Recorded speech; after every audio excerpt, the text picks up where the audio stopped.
नमस्कार दोस्तों, आप सभी का अपने YouTube चैनल प्रैक्टिस एजुकेशन में हार्दिक स्वागत है। इस वीडियो में हम आर ओ 2023 का टेस्ट सीरीज सॉल्व करेंगे जो पीसीएस मंत्रा की है। ठीक, और इसके पहले मैंने कई टेस्ट सीरीज सॉल्व करवाए हैं। यदि आप लोग नहीं देखे हैं तो प्लेलिस्ट में जाकर उसको ज़रूर से देख लीजिए। तो आइए शुरू करते हैं पहले क्वेश्चन से। यदि आप लोग को क्वालिटी अच्छी नहीं दिख रही है तो आप लोग यूट्यूब में सेटिंग में जाकर इसकी वीडियो क्वालिटी बढ़ा लीजिए। ठीक, 360 पे करेंगे तो आपको अच्छी क्वालिटी दिखेगी। आइए स्टार्ट करते हैं। पहला क्वेश्चन दिया है, निम्नलिखित में से कौन सा ताम्र प्रसारिक स्थल उत्तर प्रदेश में नहीं है। क्या पूछा है कि कौन सा ऐसा ताम्र प्रसारिक काल है जो आपका यूपी में नहीं है। तो कौन सा नहीं है, तो इसका हो जाएगा नौदा टोली। ठीक, ये आपका कहाँ पे है, तो एमपी में है, पश्चिमी एमपी में नौदा टोली है।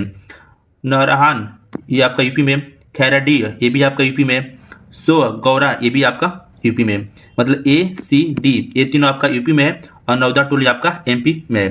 तो क्या पूछा है, उत्तर प्रदेश में नहीं है, तो इसका राइट आंसर हो जाएगा आप सभी का नौदा टोली। ठीक, और भारत में ताम्र प्रसार युग की जो बस्तियां थी वो कहाँ कहाँ पे थी, तो आप बताएंगे दक्षिण पूर्वी राजस्थान में, पश्चिमी मध्य प्रदेश में और पश्चिमी महाराष्ट्र में। इन सभी जगहों पर आपके ताम्र प्रसारिक बस्तियां पाई जाती थी। ठीक, नेक्स्ट क्वेश्चन। नेक्स्ट दिया है आप सभी का, भारत में सर्वप्रथम कृषि का प्रारंभ किस काल में हुआ था। किस काल में, तो भारत ने पूछा है, तो इसका क्या होगा आंसर, नवपाषाण काल में। ठीक, तो नवपाषाण काल में आपका भारत में सर्वप्रथम कृषि का प्रारंभ हुआ था। भारतीय उपमहाद्वीप में प्राचीनतम कृषि जो साक्ष्य मिला है आपका यूपी के किस जिले से मिला है, तो संत कबीर नगर से मिला है। वहाँ पे एक स्थान है लौरा देव। ठीक, वहीं से आपका इसका साक्ष्य मिला है। ठीक, नेक्स्ट क्वेश्चन। नेक्स्ट दिया है, निम्नलिखित में से कौन सा सुमेलित नहीं है। क्या पूछा है, नहीं पूछा है, तो इसमें दिया हड़प्पा।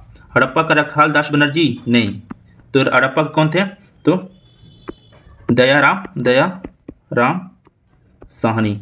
ठीक, दयाराम साहनी आपके हड़प्पा के उत्खनन करता थे। चुनहुदड़ो के कौन थे, तो मैके, ये आपका सही है। रोपड़ के आपके यज्ञदत्त शर्मा, हाँ ये भी आपका सही है। कौन थे, तो यज्ञदत्त शर्मा थे। लोथल के आर एस बिष्ट नहीं, आर एस बिष्ट जो थे आपके धौला वीरा के थे। किसके थे, धौला वीरा के थे। तो लोथल के कौन थे, तो आप बताएंगे लोथल के एस आर राव। कौन थे, तो एस आर राव लोथल के थे। ठीक, एक बार ध्यान से सुन लीजिए।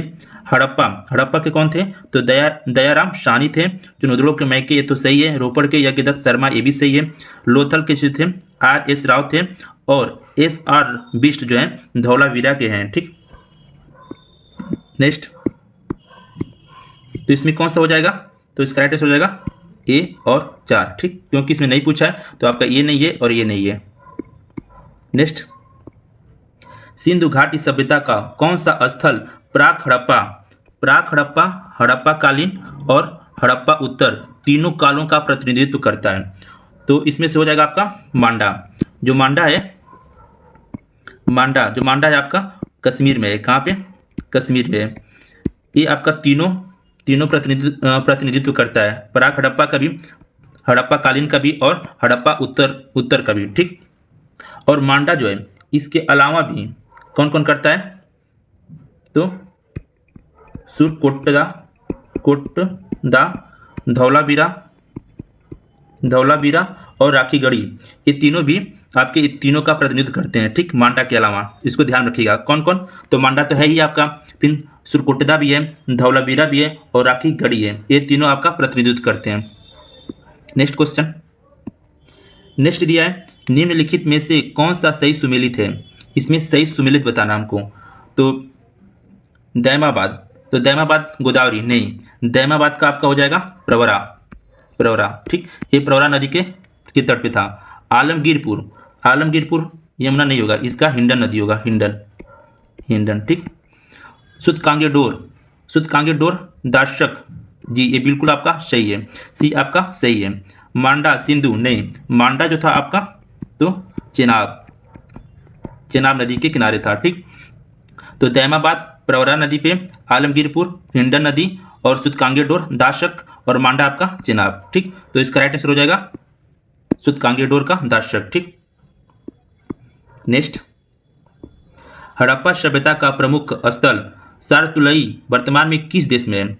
जो सारतुलई है वो किस देश में वर्तमान में? तो कहाँ पे? तो अफगानिस्तान में। ठीक, सी का बी हो जाएगा। यदि वीडियो आपको अच्छी लग रही हो तो इस चैनल को जरूर से सब्सक्राइब कर लीजिए। ठीक, ऐसे वीडियो आपके ROR के आते रहेंगे। मैंने प्लेलिस्ट बना दी है, आप डेली उस पर जाकर देख सकते हैं। नेक्स्ट दिया है, निम्नलिखित में से किस पशु का चित्र हड़प्पा सभ्यता की मोहरों पर नहीं पाया गया? मतलब ऐसी कौन सा पशु है जो हड़प्पा सभ्यता के मोहरों पर नहीं पाया गया है? तो इसका कौन सा हो जाएगा? तो घोड़ा। जो घोड़ा था वो हड़प्पा सभ्यता के मोहरों पर नहीं पाया गया था। बैल, बैल पाया गया था, हिरन भी और गेंडा भी, ये तीनों आपके हड़प्पा सभ्यता के मोहरों पर पाया गया था। नेक्स्ट, नेक्स्ट आपका है, हड़प्पा सभ्यता के संबंध में कौन सा कथन असत्य है? ये क्वेश्चन आप लोग ध्यान से पढ़िएगा, यहाँ दिया है असत्य दिया है, तो असत्य कौन सा है? तो आइए पढ़ते हैं। हड़प्पा सभ्यता का लिपि भाव चित्रात्मक थी जिसे अभी तक पढ़ा नहीं जा सका। बिल्कुल, जो हड़प्पा सभ्यता की लिपि थी वो आपका भाव चित्रात्मक थी और जिसको अभी तक पढ़ा ही नहीं गया। ठीक, तो ये आपका सही हो जाएगा। नेक्स्ट दिया है, हड़प्पा सभ्यता का समाज मातृसत्तात्मक प्रकृति का था। बिल्कुल, कैसा था? तो मातृसत्तात्मक प्रकृति का था। हड़प्पा सभ्यता के धार्मिक रीति रिवाजों में समानता विद्यमान थी? नहीं, यहाँ समानता नहीं थी, क्या थी? भिन्नता थी, तो ये आपका गलत हो जाएगा। हड़प्पा वासी पुनर्जन्म में विश्वास रखते थे। बिल्कुल, ये आपका सही हो जाएगा। पहला और दूसरा और चौथा ये आपका सही हो जाएगा, लेकिन जो सी है वो गलत है, तो असत्य पूछा है, तो इसका राइट आंसर हो जाएगा सी। ठीक, नेक्स्ट क्वेश्चन, नेक्स्ट दिया है, सिंधु सभ्यता के पतन के संबंध में कौन सा एक प्रचलित मत है? तो पहला है बाढ़ और भूकंप जैसा प्राकृतिक आपदा, नदी मार्ग परिवर्तन, आर्यों का आक्रमण या उपरोक्त सभी। ये जो तीनों है इसके पतन के कारण माने जाते हैं, तो इसका राइट आंसर हो जाएगा उपयुक्त सभी हो जाएगा। नेक्स्ट, प्राचीन आर्यों के निवास स्थल सप्त सिंधु के क्षेत्र विस्तार में कौन सी नदी शामिल नहीं है? तो कौन सा नदी शामिल नहीं है? पहले तो सप्त सिंधु कौन कौन से थे इसको जान लेते हैं। तो पहला कौन था आपका? तो सिंधु। दूसरा था आपका अश्किनी, मैं लिख दे रहा हूं अश्किनी। अश्किनी को क्या कहते थे? तो चिनाब कहते थे। तीसरा कौन था? वितस्ता, वितस्ता। ठीक, इसको झेलम बोलते हैं। ठीक, वर्तमान में झेलम। चौथा था आपका परुषड़ी, परुषड़ी। ठीक, इसको क्या बोलते हैं? रावी, रावी बोलते हैं। पांचवा था आपका विपाशा, विपाशा। ठीक, विपाशा। और आपका छठा जो था सुदृति, जिसको सतलज बोलते थे। तो इसमें क्या दिया है? सप्त सिंधु के क्षेत्र में विस्तार में कौन सी नदी नहीं थी? तो गोमल आपका नहीं थी, वितस्ता था, अश्किनी था, सरस्वती था। ठीक, नेक्स्ट, शतपथ ब्राह्मण किस वेद का ब्राह्मण ग्रंथ है? जो शतपथ ब्राह्मण ग्रंथ है वो किस वेद से संबंधित है? तो आप बताएंगे यजुर्वेद। यजुर्वेद से शतपथ ब्राह्मण संबंधित था। और कौन से थे? तो आपका शतपथ और तैतरी, तैतरी, ये दोनों आपका यजुर्वेद से संबंधित है। ऋग्वेद से पूछ देगा तो आप बताएंगे ऐतरेय और कौशिकी। सामवेद से पूछेगा तो जैमिनी और तार्डीय। अथर्ववेद, अथर्ववेद से बस एक याद रखिएगा, कौन सा? तो गोपद। ठीक, तो इसका राइट आंसर हो जाएगा आपका ए। नेक्स्ट देखते हैं, उत्तर वैदिक काल में कृषि का देवता किसे कहा गया? तो ये सभी तो जानते होंगे किसको? तो इंद्र को। तो राइट आंसर हो जाएगा बी। नेक्स्ट, निम्नलिखित में से कौन सा सुमेलित है? इसमें बताना कि कौन सा सुमेलित है। तो इसका राइट आंसर हो जाएगा आपका जो पार्श्वनाथ जो है उनका जो चिन्ह था तो सर्प था। ठीक, क्या था? सर्प। तो ये आपका सही हो जाएगा। और ऑप्शन ये दिया है नेमिनाथ, जो नेमिनाथ थे इनका क्या था? तो शंख था। क्या था? शंख। और अजितनाथ का हाथी, क्या था? इनका प्रतीक चिन्ह हाथी था। और मल्लीनाथ, जो मल्लीनाथ थे उनका था कलश। क्या था? कलश। और जो महावीर स्वामी थे उनका था प्रतीक सिंह। क्या था? सिंह। और एक और थे जिनका नाम था ऋषभदेव, इनका क्या था? तो आप बताएंगे बैल। कौन थे? बैल। एक बार ध्यान से सुन लीजिए, जो नेमिनाथ थे उनका शंख था, अजितनाथ का क्या था? हाथी था, मल्लीनाथ का कलश था, और ऋषभदेव का बैल, और महावीर स्वामी का सिंह। तो इसका राइट आंसर हो जाएगा सी। ठीक, नेक्स्ट, बौद्ध दर्शन के अनुसार कौन सा कथन सत्य है? कौन सा कथन सत्य बताना है? पहला ऑप्शन दिया है बौद्ध आत्मा की सत्ता को स्वीकार करते हैं, नहीं वो स्वीकार नहीं करते थे, तो ये आपका पहला गलत हो जाएगा। दूसरा दिया है बौद्ध पुनर्जन्म के सिद्धांत को नहीं मानते हैं, ये भी गलत है। जो बौद्ध पुनर्जन्म को सिद्धांत को वो मानते थे, और एक सिद्धांत था कर्म के सिद्धांत, उसको भी बौद्ध धर्म मानते थे, तो ये आपका दोनों गलत हो जाएगा। ठीक, तो इसका राइट आंसर हो जाएगा डी, उपयुक्त में से कोई नहीं। नेक्स्ट नेक्स्ट आपका है निम्नलिखित में से कौन सा सुमेलित नहीं है? क्या बताना है? नहीं बताना है इसमें।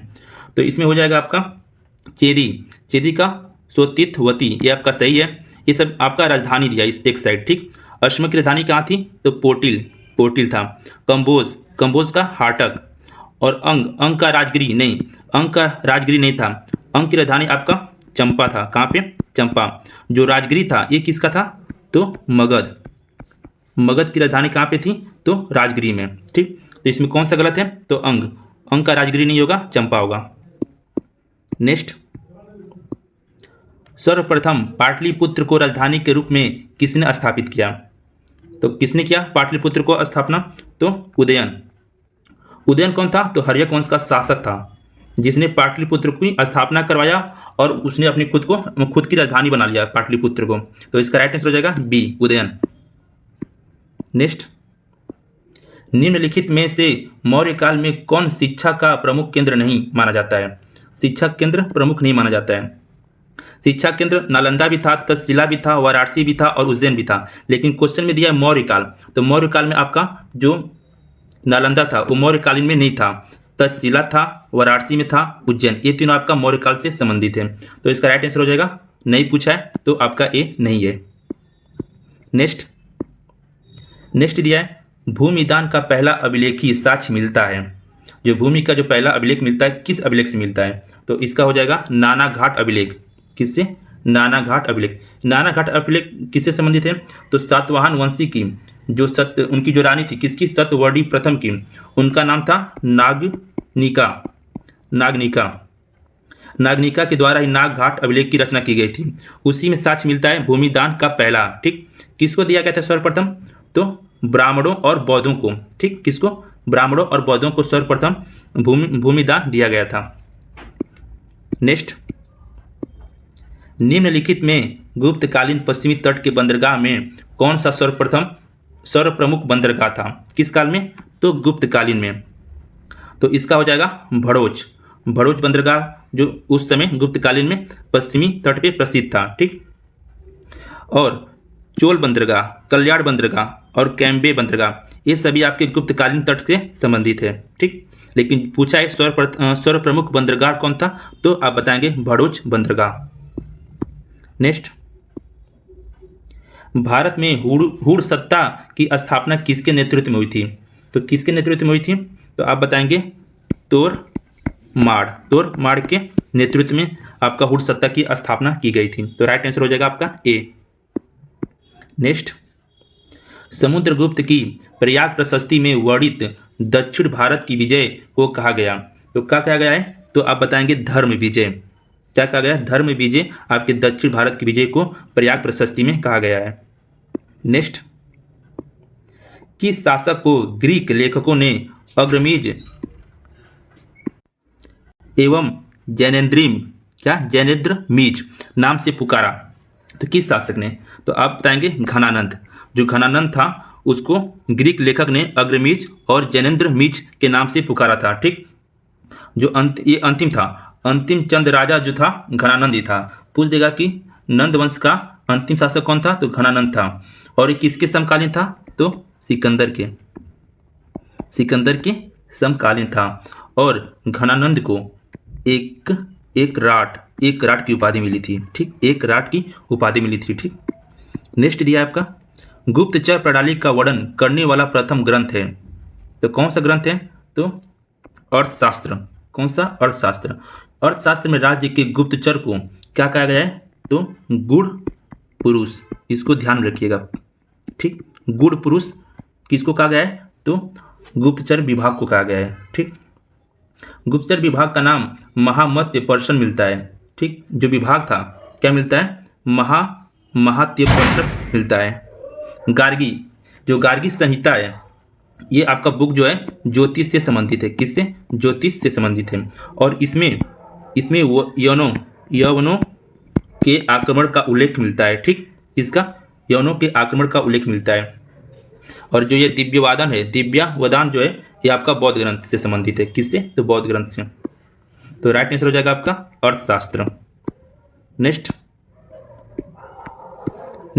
दिया है, किसके सिक्कों पर संकर्षण एवं वासुदेव, क्या संकर्षण एवं वासुदेव दोनों अंकित है?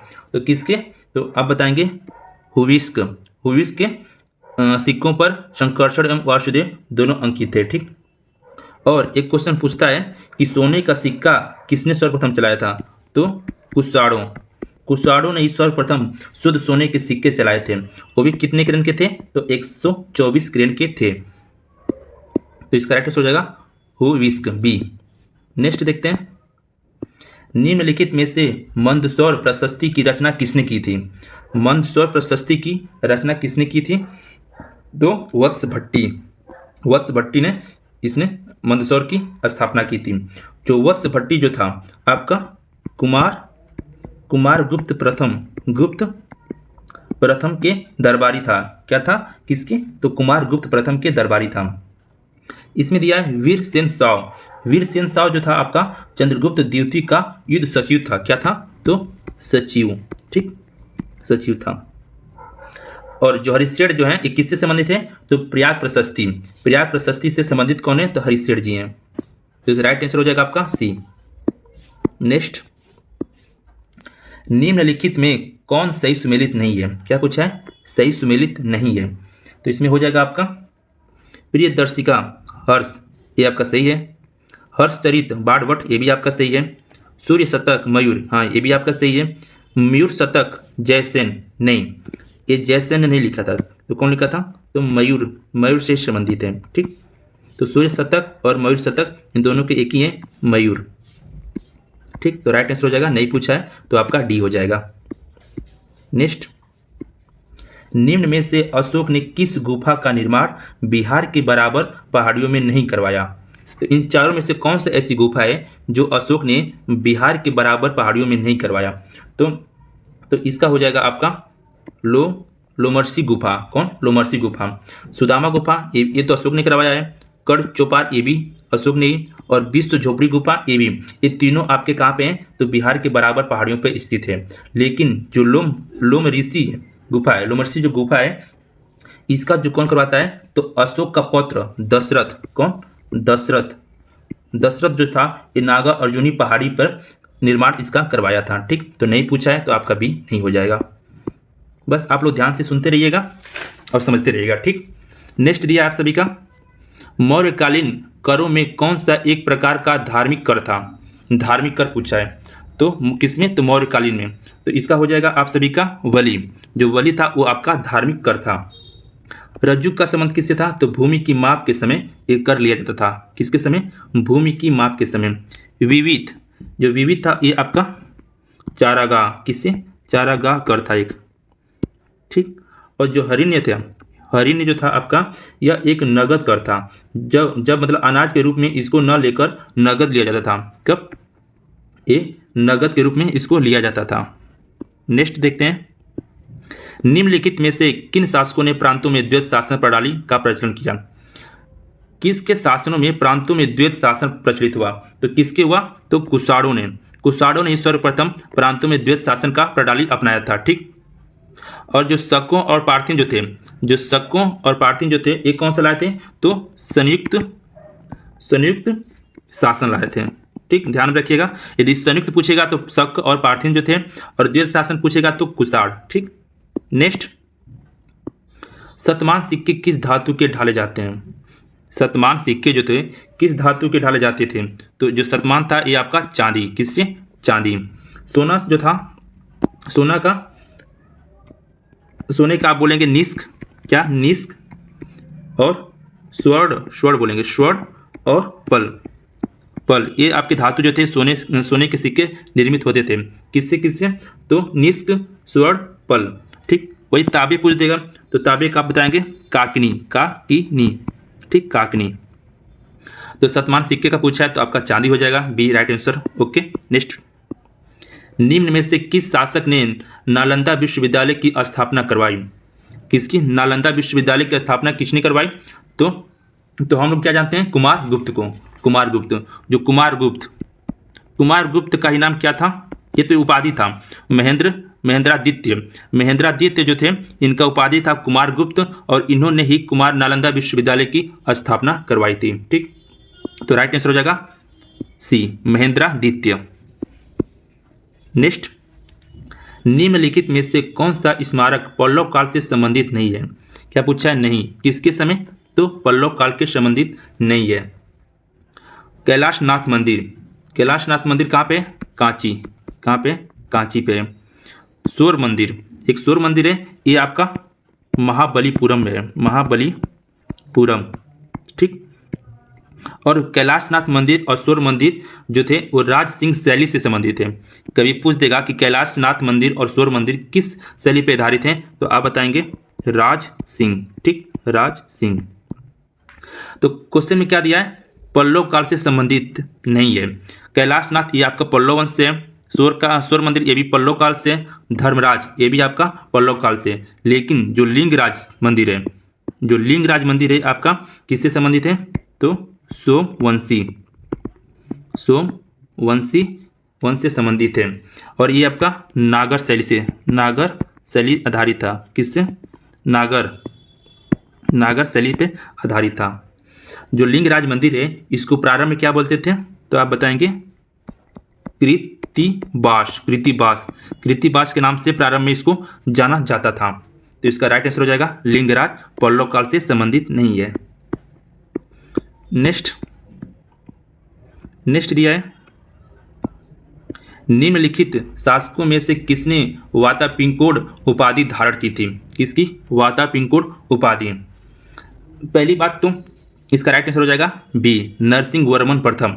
कब धारण किया पूछ देगा, तो जो नरसिंह वर्मन प्रथम जो थे वो चालुक्य शासक पुलकेशिन द्वितीय को पराजित कर उसकी राजधानी कहाँ पे थी? तो वातापी, ठीक। पुलकेशिन द्वितीय को जब पराजित कर देता है कौन? नरसिंह वर्मन प्रथम, तो वातापी पे अधिकार कर लेता है, और अधिकार करने के बाद ही उसने अपनी उपाधि धारण की, क्या? वातापी कोंड उपाधि, ठीक। तो इसका राइट आंसर हो जाएगा बी। नेक्स्ट, पल्लव वंश का अंतिम शासक कौन था? पल्लव वंश का अंतिम शासक? तो अपराजित जो था आपका पल्लव वंश का अंतिम महत्वपूर्ण शासक था। संस्थापक कौन था पल्लव वंश का? तो सिंह वर्मा जो था आपका पल्लव वंश का संस्थापक था, ठीक। वास्तविक संस्थापक पूछ देगा पल्लव वंश का, क्या बताएंगे? तो सिंह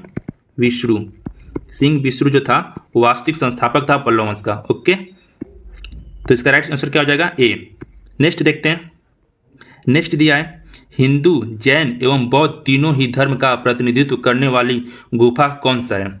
हिंदू का भी, जैन भी और बौद्ध, ये तीनों जो धर्म है किस गुफा, मतलब कौन सी गुफा थी जो तीनों का प्रतिनिधित्व करता है? तो इसमें हो जाएगा आपका एलोरा ऐसी जो गुफा थी जो तीनों धर्मों का प्रतिनिधित्व करती थी, ठीक। इसका जो निर्माण था 5वीं शताब्दी से लेकर 12वीं शताब्दी के बीच में हुआ, ठीक। और इसमें टोटल कितने गुफाएं हैं? तो 34। अब एक क्वेश्चन पूछता है कि कितने से कितने गुफा किस धर्म से संबंधित है? तो ध्यान रखिएगा 1 से 12 तक आपका बौद्ध धर्म से संबंधित है। 13 से 29 तक ये आपका हिंदुओं से संबंधित है, 13 से 29, और 30 से 34 जैन से संबंधित है, ठीक। 1 से 12 तक आपका बौद्ध, 13 से 29 हिंदू और 30 से 34 जैन, ठीक। तो इसका राइट आंसर हो जाएगा बी, एलोरा। नेक्स्ट, उत्तरारामचरित्र, क्या दिया? उत्तररामचरितम के रचयिता कौन है? तो कौन है आपके? तो भवभूति जो थे उत्तरारामचरितम की रचना किए थे। ये जो थे भवभूति कन्नौज नरेश यशोवर्मन, कौन थे? यशोवर्मन के दरबार में रहते थे, यशोवर्मन के, ठीक। इन्होंने 3 नाटक की रचना की थी, 3। पहला तो ये हो गया, 2 और कौन से? तो महावीर चरित और मालवी माधव। कौन? महावीर चरित, मालवी माधव, और ये आपका तीसरा हो गया, ठीक। किसके दरबार में थे? तो यशोवर्मन। नेक्स्ट, मोहम्मद गौरी गजनी जाते हुए किसके द्वारा मारा गया? तो किसके द्वारा मारा गया? तो एक जनजाति जी थी खंखरो, खोखरो जनजाति द्वारा मोहम्मद गौरी की मृत्यु हो जाती है। तो राइट आंसर हो जाएगा डी। नेक्स्ट, मृत्यु के उपरांत कुतुबुद्दीन ऐबक को दफनाया गया। तो कहाँ दफनाया गया? तो लाहौर, लाहौर में दफनाया गया। कुतुबुद्दीन ऐबक को पील बख्श भी कहा जाता था, लाख बख्श भी, कुरान ख्वाह भी कहा जाता था, और हातिम, हातिम द्वितीय, हातिम द्वितीय के नाम से भी कुतुबुद्दीन ऐबक को जाना जाता था। ठीक। नेक्स्ट, बलबन का जन्म तुर्कों के किस संप्रदाय में हुआ था?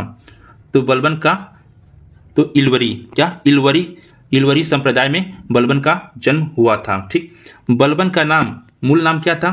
तो आप बताएंगे बहाउद्दीन, बहाउद्दीन इसका मूल नाम था।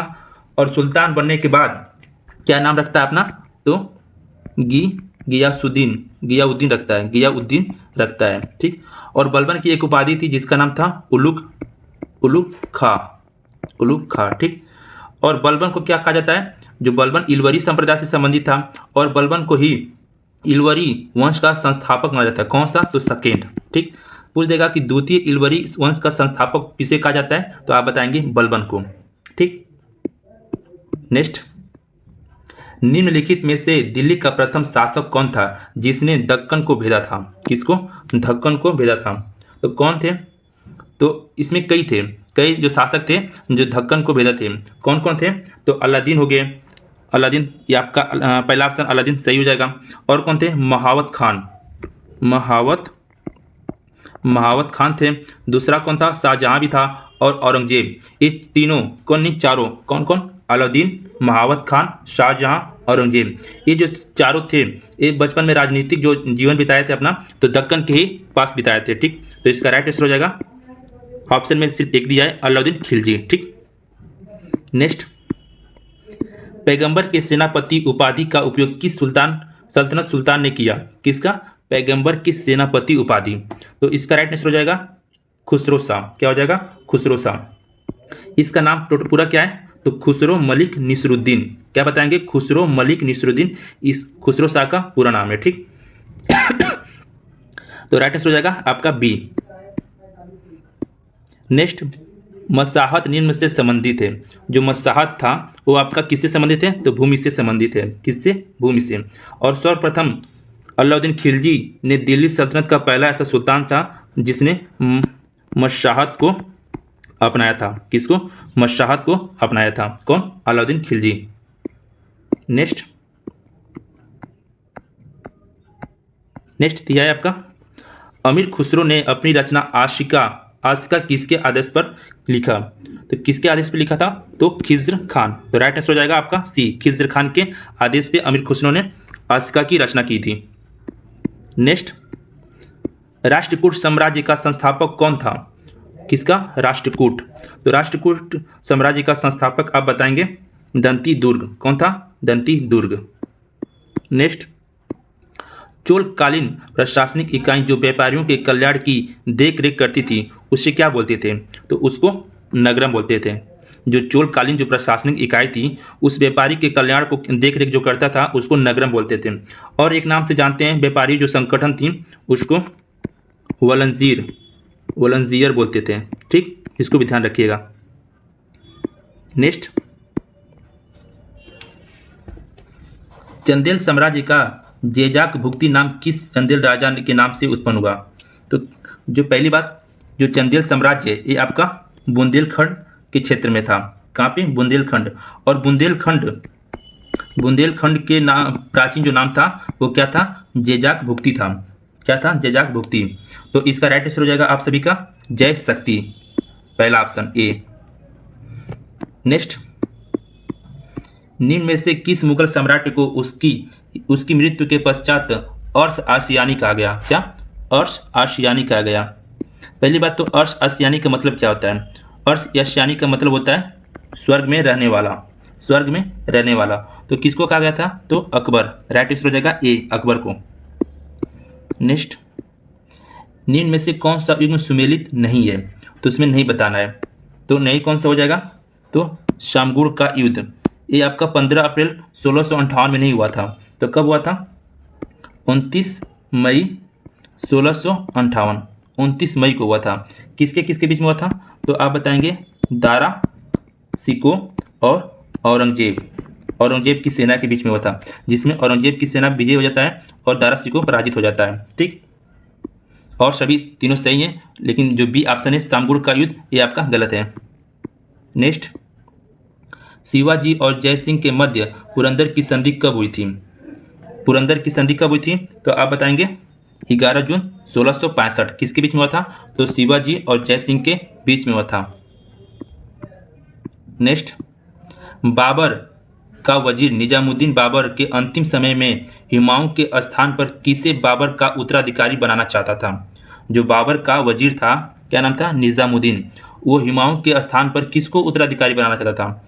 तो आप बताएंगे मेहदी ख्वाजा। किसको? मेहदी ख्वाजा को उत्तराधिकारी बनाना चाहता था हुमायूं के स्थान पर। नेक्स्ट, निम्न में से किस इमारत को ताजमहल का पुरोगामी कहा जाता है? तो किसको कहा जाता है? तो हुमायूं का मकबरा, जो हुमायूं का मकबरा है उसको ताजमहल का पुरोगामी कहा जाता है। जो हुमायूं का मकबरा था, इसका निर्माण स्वयं हुमायूं की पत्नी हमीदा बानो बेगम जो थी वो करवाई थी। कौन? हमीदा बानो बेगम। जो हुमायूं मकबरा था वो आपका ईरानी शैली पे आधारित था। ठीक, और यह मुगल काल का पहला ऐसा मकबरा था जिसमें दोहरी गुंबद, गुंबद का प्रयोग इसमें किया गया था। ठीक, ओके। नेक्स्ट क्वेश्चन,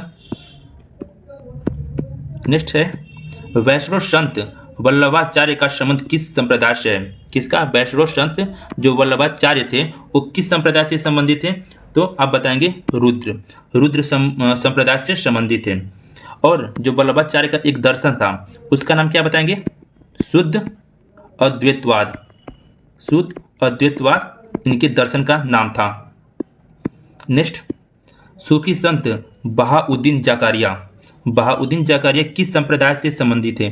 तो इसका राइट आंसर हो जाएगा सुहरावर्दी संप्रदाय से। किससे? सुहरावर्दी संप्रदाय से बहाउद्दीन जकारिया संबंधित था।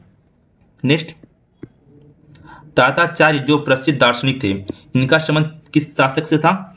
तो जो ताताचार्य थे वो आपके वेंकट द्वितीय, किससे? वेंकट द्वितीय जो शासक था, कहाँ का शासक था? तो आरवीडू के शासक थे वेंकट द्वितीय। उन्हीं के दरबार में कौन था? ताताचार्य जो थे। तो राइट आंसर हो जाएगा आपका डी। नेक्स्ट, विजयनगर के शासकों में से किसने राजव्यास की उपाधि धारण की?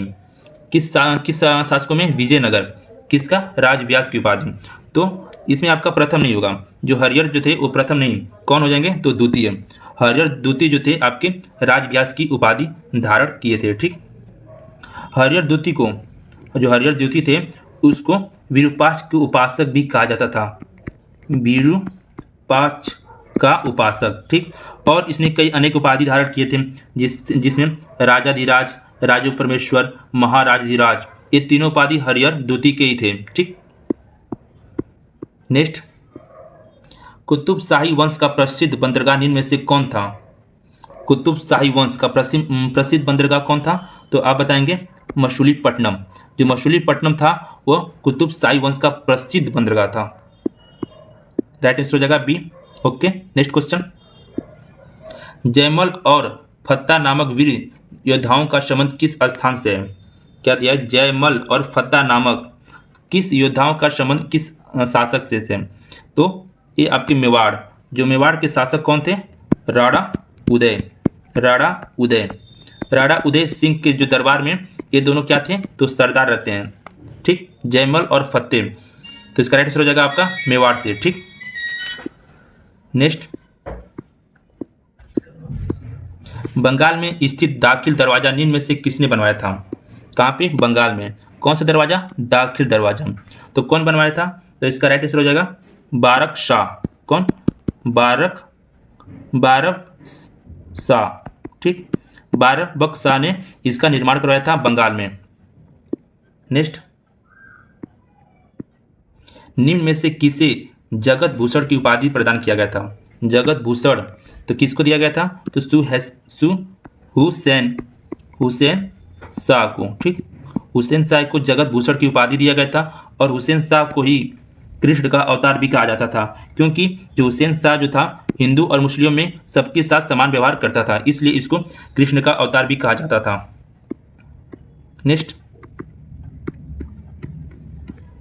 नेक्स्ट दिया है कश्मीरी शासक जैनुल आबिदीन से संबंधित निम्न कथनों पर विचार कीजिए। तो इसे कश्मीर का अलाउद्दीन कहा जाता था, बिल्कुल। जैनुल अब्दानी को कश्मीर का अलाउद्दीन कहा जाता था। इसने गौ हत्या पर प्रतिबंध कर दिया, यस। जो अब्दीन था वो गौ हत्या पर क्या कर दिया? रोक लगा दिया था। यह कुतुब नाम से अरबी में कविता लिखता था? नहीं, अरबी में नहीं लिखता था। किस में लिखता था? तो फारसी में। इसको ध्यान में रखिएगा, फारसी में इसने कुतुब का कविता लिखता था। इसने मुल्ला अहमद को महाभारत एवं राजतरंगिणी की फारसी में अनुवाद करने के लिए नियुक्त किया था, बिल्कुल। जो मुल्ला अहमद जो थे उसको महाभारत और राजतरंगिणी का फारसी में अनुवाद करने के लिए नियुक्त किया गया था। तो इसमें आपका जो एक तीसरा ऑप्शन है कुतुब नाम से अरबी में कविता लिखता था, ये आपका सिर्फ गलत हो जाएगा, क्योंकि यह अरबी में नहीं फारसी में करता था। और सभी क्या है? राइट है। ओके, तो इसका राइट आंसर हो जाएगा 60 का सी, 1 2 4, ठीक। नेक्स्ट देखते हैं, निम्न में से किस शासक ने इथियोपियाई एवं तुर्की दासियों से युक्त एक अंग सेना गठित की थी? मतलब विशाल सेना संगठन की थी, किससे? तो तुर्की दासियों से। तो कौन शासक था वैसा? तो आप बताएंगे गयास शाह। जो गयास शाह जो था वो मोहम्मद खिलजी का पुत्र था। किसका पुत्र था? तो महमूद खिलजी खिलजी का एक पुत्र था। और इसके महल में कितने? 10,000, ठीक। 10,000 क्या थी? दासियां थी। उन्हीं से एक अंग सेना गठित करता है, ठीक। तो राइट आंसर हो जाएगा आपका बी। नेक्स्ट है, निम्न में से कौन सुमेलित नहीं है? तो कौन सुमेलित नहीं बताना हमको, क्या नहीं बताना है? तो इसमें आपका बहादुर शाह प्रथम, जो अच्छा इनको ये जो इधर एक साइड दिया है उपनाम दिया है, जैसे मान लीजिए बहादुर शाह प्रथम, इसको शाहे बेखबर कहते थे, ये आपका सही है। जो बहादुर शाह जो था उसको शाहे बेखबर कहते थे। जहांदार शाह, इसको लंपट मूर्ख के नाम से भी जाना जाता था। जहांदार शाह को लंपट मूर्ख के नाम से जाना जाता था। मोहम्मद शाह, इसको तो सब जानते होंगे, इसके रंगीला के नाम से ही सब जानते थे। और जो शाह आलम ज्योति था उसको घृणित कायर नहीं, जो घृणित कायर था वो आपको फरुख सियर को कहा जाता था। किसको? तो फरुख सियर को घृणित कायर के नाम से जाना जाता था। तो इसका राइट आंसर हो जाएगा डी, जो आपका गलत है। और आपका तीनों सही है। ओके, नेक्स्ट दिया आपका आमेर के राजा जय सिंह द्वारा आधुनिक उपकरणों से युक्त वेधशाला निम्न में से किस स्थान पर नहीं बनाया गया? ध्यान से पढ़िएगा। जो आमेर के राजा थे जय सिंह, वो आधुनिक उपकरणों से युक्त वेधशाला की मतलब किस स्थान पर नहीं बनवाया था? तो पहली बात तो कहाँ बनवाया था? तो आपका मथुरा में बनवाया था, जयपुर में बनवाया था, दिल्ली में बनवाया था और उज्जैन। इन चारों जगह आपका आधुनिक वेधशाला बनवाया था। बट जो अजमेर था वहां पे वेधशाला का निर्माण नहीं किया गया था। तो इसका राइट आंसर हो जाएगा, नहीं पूछा है तो नहीं हो जाएगा Ajmer, A. Okay, next question. Next दिया है आप सभी का, निम्न में से कौन सा कथन टीपू सुल्तान के बारे में सत्य नहीं है? नहीं, क्वेश्चन पे ध्यान दीजिएगा, नहीं पूछा है। तो पहला पढ़ते हैं, अपने नाम के सिक्के चलवाए। बिल्कुल, टीपू सुल्तान अपने नाम का सिक्का चलवाया था। जर्मनी और मैसूर के मैत्री का प्रतीक स्वतंत्रता का वृक्ष लगवाया। नहीं, जर्मनी नहीं था इसमें। कौन था? तो फ्रांस और मैसूर के मैत्री का प्रतीक स्वतंत्रता का वृक्ष लगवाया, ठीक। ये आपका जर्मनी दिया है तो इसका ये गलत हो जाएगा। नौसेना बोर्ड का गठन किया। बिल्कुल, जो टीपू सुल्तान था नौसेना बोर्ड का गठन किया गया था। कब किया था? तो 1796 में, ठीक। इसने सुल्तान की उपाधि धारण की। बिल्कुल, सुल्तान की उपाधि इसने धारण की थी। तो इसमें पूछा नहीं, तो आपका बी नहीं हो जाएगा, यहाँ फ्रांस होना चाहिए, ठीक। नेक्स्ट क्वेश्चन है, नानक शाही सिक्के किसने चलवाया था? तो कौन शासक जो था नानक शाही सिक्के चलवाया था? तो रणजीत सिंह ने ही नानक शाही सिक्के चलवाया था, ठीक। और जो रणजीत सिंह जो था इसने अस्थायी सेना का जो निर्माण किया था उसको फौज ए आइन यदि क्वेश्चन में पूछ देगा कि फौज ए आइन की जो सेना थी वो किस शासक का था, तो रणजीत सिंह। ओके, एक और क्वेश्चन पूछता है इसमें रणजीत सिंह से रिलेटेड, अमृतसर की संधि, जो अमृतसर की जो संधि थी 1809 में होती है, 1809 में होती है, किसके किसके बीच? तो एक तरफ तो आपके रणजीत सिंह रहते ही हैं, दूसरे साइड आपके चार्ल्स मेटकॉफ, कौन? मेटकॉफ, ठीक। इन दोनों के बीच में आपका संधि होती है, कौन सी? अमृत संधि। कब? 1809 में। ओके, नेक्स्ट क्वेश्चन, किस पुर्तगाली वायसराय ने कोचीन की जगह गोवा को राजधानी बनाया? ध्यान दीजिएगा, कौन सा ऐसा पुर्तगाली शासक था जो कोचीन के स्थान पर गोवा को राजधानी बनाया? तो कौन था? तो आपका निनी डुकुना, जो लास्ट में आया था, निनी डिकुना, आपका राइट आंसर हो जाएगा सी। अब ध्यान से सुनिएगा, पुर्तगाली वायसराय, पहले कौन आया था पुर्तगाली वायसराय? तो फ्रांसिस्को डी अल्मेडा, कौन? अल्मेडा आया था। कब आया था? तो 1509 में आया था, नहीं सॉरी, 1505 में आया था, 1505 में आया था और 1509 तक ये आपका वायसराय बना रहता है। दूसरे नंबर पे आता है आपका अल्फ्रांसो डी अल्बुकर्क आता है। एक कब से कब तक रहता है? तो 1509 से लेके 15 तक रहता है, ठीक। और इसको वास्तविक संस्थापक माना जाता है पुर्तगाली, ठीक। वास्तविक संस्थापक किसको माना जाता है? तो अल्बुकर्क को। और लास्ट में कौन आते हैं? तो निनी डिकुना। ये कब से आते हैं? तो 1529 में आते हैं और 38 तक ये आपके वायसराय बने रहते हैं, ठीक। तो मैं ध्यान से बोल रहा हूँ, आप लोग ध्यान से सुनिएगा। पहली बात तो कोचीन का जो गोवा राजधानी बनाया था तो आपका निन्नू डी कुन्ना बनाए थे। पहले पुर्तगाली वायसराय जो आए थे फ्रांसिस्को डी अल्मोड़ा आए थे, 1505 में आए थे और 1509 तक थे। और जो अल्मेडा जो थे उन्होंने ही ब्लू वाटर पॉलिसी की मतलब लाया था। सेकंड नंबर पे आए थे आपके अल्बुकर्क, जिसको वास्तविक संस्थापक माना जाता है। ये आपके 1509 से 1515 तक रहते हैं, ठीक। और थर्ड पे आते हैं आपके निन्नू डी किन्ना, ये आपके 1529 से 38 तक रहते हैं, ठीक। एक मिनट, 1505 से 1509 जो थे आपके अल्मेडा आए थे। नेक्स्ट क्वेश्चन देखते हैं, डचों ने भारत में अपना पहला कारखाना की स्थापना कहाँ की थी? तो इसका राइट आंसर आप लोग सभी कमेंट में देंगे, ठीक। जो डचों का भारत में पहला कारखाना था वो कहाँ स्थापना की, आप लोग इसका राइट आंसर आप लोग कमेंट में जरूर दीजिएगा, ठीक। नेक्स्ट, किस मुगल शासक ने अंग्रेज दूत कैप्टन हॉकिंस को 400 का मनसब और जागीरदार प्रदान किया? तो कौन ऐसा मुगल शासक था? तो कौन था? तो आप बताएंगे 68 का हो जाएगा जहांगीर। जहांगीर जो था वो कैप्टन हॉकिंस को 400 का मनसब और जागीर प्रदान की थी। कैप्टन हॉकिंस कौन था? जो कैप्टन हॉकिंस था इंग्लैंड के राजा जेम्स प्रथम के दूत के रूप में 1608 में आया था। 1608 में कैप्टन हॉकिंस आया था, ठीक। तो किसका दूत था? तो इंग्लैंड के राजा जेम्स प्रथम के। ओके, तो इसका राइट आंसर हो जाएगा आपका जहांगीर। नेक्स्ट देखते हैं, प्रथम कर्नाटक युद्ध की समाप्ति किस संधि से हुई?